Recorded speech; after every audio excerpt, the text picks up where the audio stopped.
हे future lawyers, welcome back Kautilya Law Institute. आज हम बात करेंगे ज्वेल एंड जस्टिस एक्ट के बारे में। बेटा क्लैक 2025 के लिए मोस्ट इंपोर्टेंट टॉपिक है, ध्यान से समझना है।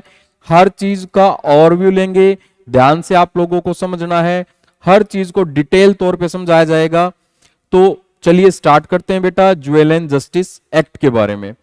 तो what is jewel and justice act 2015 की मैं बात कर रहा हूं यहां पर। ज्वेल एंड जस्टिस एक्ट 2015 क्या करता है? Care and protection of children. Care and protection of children 2015 नाम क्यों है? क्योंकि 2015 में बेटा इसके अंदर एक अमेंडमेंट आया था, एक संशोधन आया था। वो संशोधन क्या था? वो संशोधन ये था बेटा, वो अमेंडमेंट ये था कि सबसे पहले आपको यह पता होना चाहिए ज्वेलाइन होते क्या है। ज्वेलाइन अर्थात किशोर, वो किशोर जो 18 साल से कम आयु के हैं। अगर वो कोई क्राइम कर देते हैं, अगर वो कोई अपराध कर देते हैं, तो उन लोगों के हितों की ये रक्षा करता है। ये कहता है ये अभी बच्चे हैं, इनको ज्यादा कठोर कारावास ना दिया जाए, पुनिशमेंट ना दी जाए, इनको सुधरने का मौका दिया जाए। राइट? तो यहां पर इस एक्ट में 2015 की जो मैं बात कर रहा हूं, यहां पर अब एक चेंजमेंट आया। चेंजमेंट क्या आया? चेंजमेंट ये आया बेटा कि जो बच्चे 16 से 18 साल की एज के हैं, अगर वो कोई हीनियस क्राइम कर देते हैं, रिमेंबर माय वर्ड्स, यदि वो कोई हीनियस क्राइम कर देते हैं, तो उन बच्चों को जुवेनाइल जस्टिस एक्ट 2015 के अकॉर्डिंग एक क्रिमिनल के तौर पर देखा जाएगा। उनका केस नॉर्मल क्रिमिनल कोर्ट में चलेगा। उनके ऊपर जो भी पुनिशमेंट होगी वो पुनिशमेंट नॉर्मल क्रिमिनल्स पर जो होती है उस बेस पर करी जाएगी। दोबारा सुनिएगा, हीनियस क्राइम्स जो करते हैं। राइट? अब ये एक्ट इन फोर्स में आ गया था जनवरी 15, 2016 में। अब अमेंडमेंट की रिक्वायरमेंट क्यों हुई? ये कहानी शुरू होती है 2013 से। अब कहानी में 2013 है क्या? Nirbhaya rape case. निर्भया के रेप केस में एक बच्चा जो 18 साल से कम का था, राइट, उस बच्चे को जुवेनाइल जस्टिस एक्ट का सहारा लेकर या मदद लेकर उस बच्चे ने अपने आप को वहां से हटा दिया। क्राइम भी करा और इस एक्ट के दौरान वो क्या हो गया? बच गया। जो 2015 से पहले का था, कौन से वाला? Previous act 2000। वो कहता था 18 साल से कम बच्चे को आप कोई भी कैपिटल पुनिशमेंट नहीं दे सकते, कोई कठोर कारावास नहीं दे सकते। अब हुआ क्या? ये केस बढ़ने लगे। अब उस केस के बाद और बहुत सारे केस हुए जो 16 से 18 साल के बच्चों द्वारा करे गए। तो कोर्ट में यह चीजें देखने को मिली कि 16 से 18 साल तक के ज्यादा बच्चे जो हैं अब हीनियस क्राइम करते जा रहे हैं। तो इस एक्ट में अमेंडमेंट की रिक्वायरमेंट आई। तो अमेंडमेंट कर दिया गया 2015 में और इन फोर्स में आ गया जनवरी 15, 2016 में। राइट? अब आपको शायद समझ में आ गया होगा 2015 मैंने यहां पर जो जिक्र करा है एक्ट 2015 का, ये क्या है? ये वो पॉइंट है जहां पर इसके अंदर अमेंडमेंट आया था। अब बच्चे जुवेनाइल जस्टिस एक्ट की अगर हम बात करें, ये जुवेनाइल जस्टिस एक्ट जो होता है, ये जुवेनाइल बोर्ड जो है ये क्या करते हैं, इसके बारे में अब आगे हम बात करते हैं अपनी अगली स्लाइड में। बेटा ऑब्जेक्टिव एंड डेफिनेशंस की बात करें, framework for care and protection, ये उन बच्चों के प्रोटेक्ट करता है जो बच्चे जुवेनाइल हैं और उनसे कोई अपराध हो जाता है। रिमेंबर, मेरे बातों को ध्यान रखिएगा, पीछे जो अभी मैंने बोला 16 से 18 साल तक के बच्चे जिन्होंने हीनियस क्राइम करा है उनको छोड़कर उनके हितों की रक्षा करता है, उनको दोबारा मौका देता है कि आप सुधरिए। उनको ऐसे सुधार गृह में भेजा जाता है जहां पर उन लोगों को ज्यादा पुनिशमेंट अर्थात कारावास नहीं होता, वहां पर इन्हें भेजा जाता है, एक सुधार का मौका दिया जाता है। राइट्स प्रोटेक्शन, अभी इनके जो राइट्स है वो मैंने पहले ही बताया था, उनके राइट्स को क्या करता है? ये प्रोटेक्ट करता है। किससे? कोर्ट अर्थात कानून से। कानून कहता है भाई क्राइम करा है, इनको सजा तो मिलेगी। कोर्ट क्या कहता है? इन्होंने क्राइम करा है, इनको सजा तो मिलेगी। लेकिन ये एक्ट कहता है कि सर अभी ये बच्चे हैं, अभी ये नासमझ हैं, तो इनको इतनी कठोर कारावास की सजा ना दी जाए। तो राइट्स की क्या करता है? प्रोटेक्शन करता है। उनको पूर्ण दोबारा से बसाने की, दोबारा से उनको यहां पर बात करी गई है। देखिए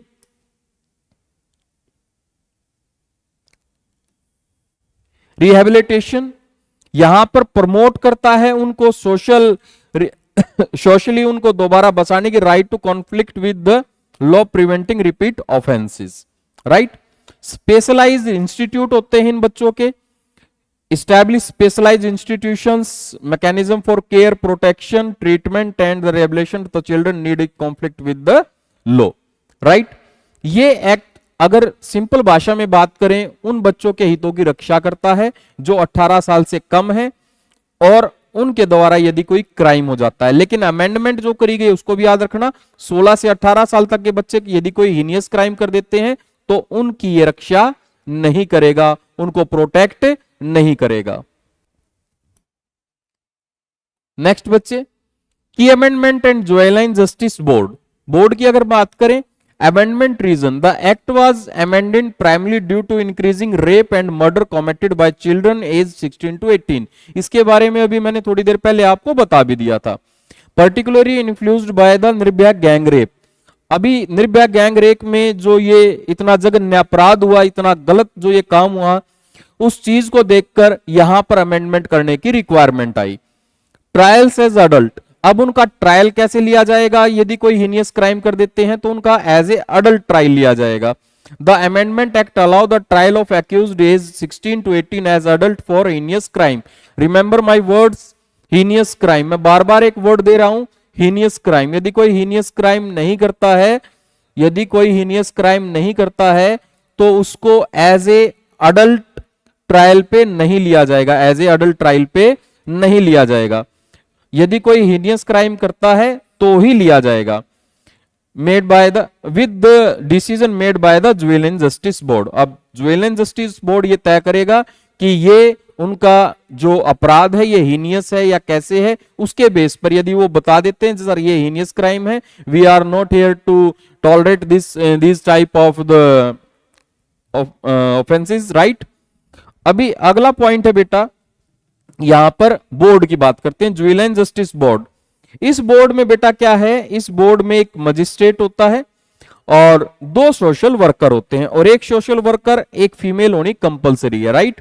यहां पर इस बोर्ड के अंदर एक मजिस्ट्रेट है, 2 सोशल वर्कर हैं और एक सोशल वर्कर के अंदर एक फीमेल का होना कंपलसरी है, राइट। जो बोर्ड की मैं बात कर रहा हूं, जुवेनाइल जस्टिस बोर्ड की मैं बात कर रहा हूं, जो इनके केसेस की स्टडी करता है, इनके केसेस पर फैसले देते हैं, उस बोर्ड के अंदर एक मजिस्ट्रेट के साथ साथ 2 social worker with 1 female required. आगे बेटा बात करें child welfare committee and the procedures. Child welfare committee consist, इसकी वेलफेयर कमेटी की बात अभी चल रही है, consist of A chairperson and 4 member including at least 1 woman and 1 child expert, meet at least 20 days a month and follow specific rule and the procedures. This one is the child welfare committee and the functions of this committee: takes cognizance of the children's cases, conducts inquiries, direct social investigation, ensures care and protection, selected institution for placement and conduct inspections. Procedure of children in conflict: children must be placed under special juvenile policy within 24-hour. Inquiry must be completed within 4 months with possible extensions. Primary assessment for heinous offenses to be completed within 3 months. जो heinous crime है उनको 3 महीने के अंदर क्या कर देना है? निपटा देना है। Palace of safety and children in need of care. अब जो अपराध कर देते हैं बच्चे, उनको रखने की जो बात आती है, उनको एक ऐसे स्थान पर रखा जाता है जो सेफ और सिक्योर माहौल होता है, जहां पर सेफ्टी का पूरा ध्यान रखा जाता है। वहां पर कोई ऐसा पॉइंट नहीं है जो अनसेफ माहौल हो। Palace of safety: state government must set up, state government, remember this point is state government, state government. और एक बात याद रखना, हर स्टेट गवर्नमेंट ये कहती है कि हर डिस्ट्रिक्ट में एक जुवेनाइल जस्टिस बोर्ड होना रिक्वायर्ड है, जरूरी है, इस बात को याद रखना। State government must be set up at least one palace of safety of children accused, convicted, heinous offences with separate facility for those under inquiry, those convicted. Child welfare committee, जिसके बारे में भी हमने बात करी ली थी। रिस्टोरेशन एंड प्रोटेक्शन, उनको दोबारा से कोई क्राइम कर देता है, अभी कहता है CWS the children juvenile justice जो एक्ट है, import to restore children to their families and place them in suitable facility for care and the protection. Support programme, इनको सपोर्ट करा जाता है, स्पॉन्सरशिप प्रोग्राम्स होते हैं, एजुकेशन दी जाती है, यहाँ पर ट्रेनिंग दी जाती है, हाथ बुनकर जो काम होते हैं वो सिखाए जाते हैं यहाँ पर। अगला पॉइंट आता है बेटे, landmark case and the debits. अब जब इसमें अमेंडमेंट हुआ तो अमेंडमेंट होने के बाद जो एक लैंडमार्क केस आया उसके बारे में हम स्टडी करते हैं। ये केस 2016 में हुआ, 2016 में मतलब दिसंबर 2016 में, और जनवरी 2016 में ये अमेंडमेंट हो गई थी, फोर्स में आ गया था। In Jhabua district Madhya Pradesh, 2 minors age 16 to 17 stabbed Radhu Nana Paliya to death over ₹500, they were arrested. अब मध्य प्रदेश के जाओबा डिस्ट्रिक्ट में केस हुआ जिसमें 2 माइनर्स ने क्या करा, एक आदमी को चक्कुओं से मार दिया, उसको स्टैब्ड कर दिया। कितने रुपए के एवज में? 500 रुपए के एवज में। इनका ट्रायल हुआ कोर्ट के अंदर, कोर्ट में ट्रायल हुआ, अमेंडमेंट जुवेनाइल जस्टिस का हो चुका था, तो इस केस को देखा गया एक अडल्ट के तौर पर, एक अडल्ट क्रिमिनल के तौर पर देखा गया। तो यहां पर एक ऐतिहासिक जजमेंट लिया गया, इन दोनों को लाइफ इंप्रिजमेंट दे दिया गया। हालांकि डिफेंडेंट ने यह कहा कि सर ये माइनर है, इनको अभी सजा ना दी जाए, ये बच्चे हैं, लेकिन जो इनका अपराध था वो हीनियस क्राइम की कैटेगरी में आता है, और ऐसी कैटेगरी की पनिशमेंट कैपिटल पनिशमेंट या लाइफ इंप्रिजमेंट होती है। तो यहां पर ऑनरेबल जज ने क्या करा, इन दोनों को लाइफ इंप्रिजमेंट दे दिया। हां, इसके बाद इसका कुछ विरोध भी हुआ कि ये गलत करा, ये ऐसा नहीं होना चाहिए था, लेकिन नहीं, जब अमेंडमेंट हो चुका था तो इनको सजा मिलनी जरूरी थी। अगला पॉइंट बेटे, अब adoption procedure and the agency.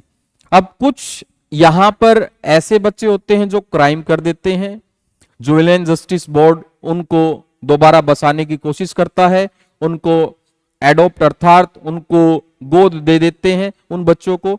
तो क्या कहता है adoption definition, the process of permanently separating a child from biological parents, उसके बायोलॉजिकल पेरेंट्स से उनको अलग कर दिया, और to the become lawful child adoptive parent with all rights and the responsibility, right. और ऐसे लोगों को दे दिया गया, उनको एडॉप्ट करा दिया गया लीगली, जो उनके सारे कर्तव्यों को निभाएंगे, उनके नए माता पिता कहलाएंगे। स्पेशलाइज्ड एडॉप्शन एजेंसी बनाई गई है। नॉन रजिस्टर्ड इंस्टीट्यूट यहां पर बात करी गई है, यदि कोई ऐसे इंस्टीट्यूट है उनको बंद करने की बात करी जा रही है। Central adoption resources authority, responsible for promoting in a country adoption regulation, inter country adoption and drafting regulation on adoption related matters. Next, conclusion and key provisions. Balance, the act balance child right with justice and rehabilitation need, emphasizing a reformative approach of juvenile offenders. Protection की बात हम कर चुके हैं, और special provision establish special board and the committee to handle case involving children with unique approach for different age group and the offense severities.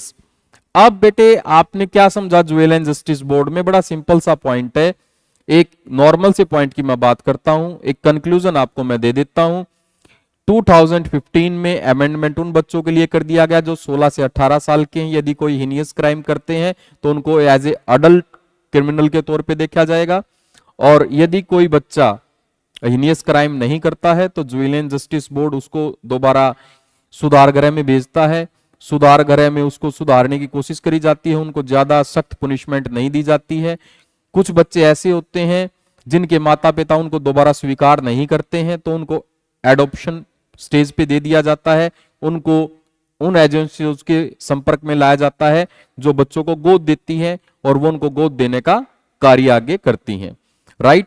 अब अगला point क्या है कि हमने यहां पर एक ऐतिहासिक लैंडमार्क जजमेंट भी देखी कि पहली बार ऐसा हुआ दिसंबर 2016 में, जो जुवेलाइन थे उन्होंने एक हीनियस क्राइम करा और उन्हें क्या दे दी गई, लाइफ इंप्रिजमेंट दे दी गई। तो नॉर्मल सी बात है, इसको दो हिस्सों में समझ सकते हैं।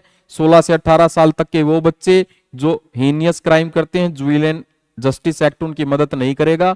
वे बच्चे जो 16 साल से कम हैं और कोई अपराध कर देते हैं तो ये उनको बचाने की कोशिश करता है। 16 से 18 साल के बच्चे यदि कोई अपराध कर देते हैं और हीनियस क्राइम नहीं आता तो यहां पर उनको जुवेलाइन जस्टिस बोर्ड के तहत सुधार गृह भेज दिया जाता है।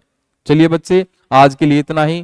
Thank you very much. Hope आपको जुवेलाइन जस्टिस एक्ट समझ में आ गया होगा। बच्चे आगे भी मैं आता रहूंगा इसी प्रकार की वीडियो लेकर।